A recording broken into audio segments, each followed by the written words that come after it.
сәлеметсіздер ме? Кеңсуат негізгі орта мектебінің 9 сынып оқушысы Дүйсенқызы Қарақат жетекшім Ихсанова Шолпан Қуанышқызы.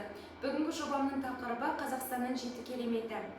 Бүгінгі таңда туризм тек демалыс қана емес, әлемдік экономиканың ең табысты драйверлерінің бірі.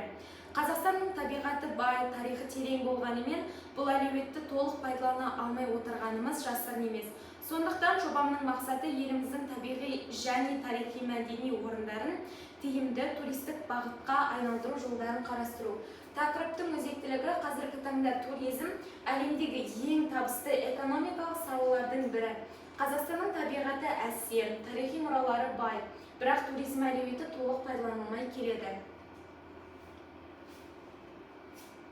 Зерттеу барысында мен отандық ғалымдар мен мамандардың еңбектеріне сүйендім. Атап айтқанда Гүлмира Әбілованың Қазақстандағы туризм әлеуеті атты еңбегін зерделей келе, еліміздің әр аймағының өзіндік ерекшелігі бар екеніне көзім жетті.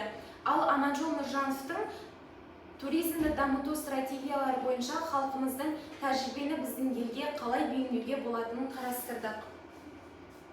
Зерттеу нәтижесінде туризмді тежеп тұрған факторларды анықтап, оның шешуге болатын негізгі 4 бағытын ұсынамын. Инфрақұрылымдарды жақсарту, көрікті жерлерге сапалы жол салу, демалыс орындарын, дәмханалар мен қонақ үйлерді көбейту, жоғары жылдамдықты интернетті қамтамасыз ету, қызмет көрсету сапасын арттыру, туризм саласында мамандар даярлау, ағылшын тілін білетін мамандарды қамтамасыз ету, қонақжайлық мәдениетін дамыту. Маркетинг және брендинг, өңірдің ерекше туристік брендингін қалыптастыру, әлеуметтік желілерде жарнама жасау, шетелдік блогерлерді шақыру, туристерді шақыру, туризм түрлерін әртараптандыру, этнотуризм, агротуризм, емдік сауықтыру кешені. Біздің елде туристерді қызықтырып шақыратын бірегей орындар өте көп. Оның бірі Алматы өңіріндегі орталық музейді, алтын адамды көруге, қаланың тарихи орындарын аралауға болады. Ал екінші күні Есік Қорғандағы археологиялық музейді, Есік көлін тарихи орындарға экскурсия жасауға болады.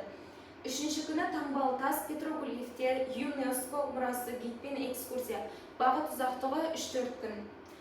Ал Түркістан өңірінде Қожа Ахмет Яссауи кесенесінің, жерасты мешітінің, орта ғасырлық монша, кешкі уақытта керуен сарай туристік кешенін аралауға болады. Екінші күні Арыстанбаб кесенесіндегі отырар қалашығы тарихи орындарға саяхат жасап тамашалауға болады. Бағыт ұзақтығы 2-3 күн. Менің саяхатқа пайдалы кеңестерім: көлік, Түркістанға ұшақпен немесе тұлпар тальго пойызымен, Алматы ішінде рента АК немесе туроператор қызметі. Бұған саяхат жасауға қолайлы маусым сәуір маусым немесе қыркүйек қазан, себебі оңтүстіктің жазы өте ыстық, ал қысы қатты және жолы қиын. Қолданбалар: Тугез, карта және бағыт, Каспий кезек, билеттер және брондау, Яндекс.Го такси қызметі. Менің жобамның нәтижелерінің ғылыми және практикалық құндылығы. Ғылыми құндылық: жоба Қазақстандағы туризм саласының мүмкіндіктерін көрсетуге бағытталған, практикалық маңызы: туризмді дамытуға арналған ұсыныстар және маршруттар. Білім беруге әсері: оқушылар мен жастарға еліміздің тарихи және байлықтарын таныстыру. Түйіндей келе, Қазақстан туризмін дамыту тек қана мемлекеттің ғана емес, бизнес пен қарапайым халықтың да ортақ ісі. Егер біз инфрақұрылымды түзеп, мемлекет қызмет көрсетуді халықаралық стандартқа жеткізсек, Қазақстан әлемдік туризм картасындағы ең танымал нүктелердің біріне айналар еді. Назарларыңызға